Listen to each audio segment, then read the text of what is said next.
How hot should candle wax be before pouring? Temperature is key to crafting flawless candles. Pouring wax too hot can cause sinkholes or discoloration, while pouring too cool might lead to cracks or uneven surfaces. Understanding the ideal temperature ensures a smooth finish, better scent throw, and professional-level results every time. Each wax type has its sweet spot. For soy wax, aim for 120 to 140 degrees Fahrenheit. Paraffin works best at 170 to 180 degrees Fahrenheit, and beeswax should be poured at around 145 to 155 degrees Fahrenheit.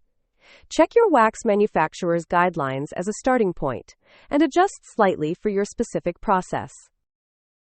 A reliable thermometer is essential. Whether you use a standard candy thermometer or a digital one, consistent tracking is crucial throughout the melting and pouring stages. Always stir your wax to distribute heat evenly, and ensure accurate temperature readings every time. Rushing the process is a big mistake.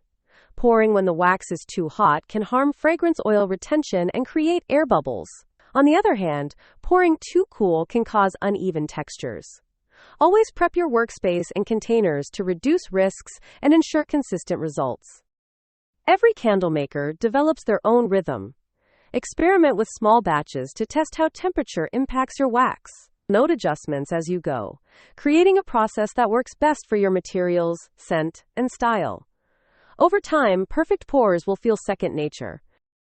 Take your candle making skills to the next level by harnessing the science of temperature. Like, save, or share this video to refer back whenever you need.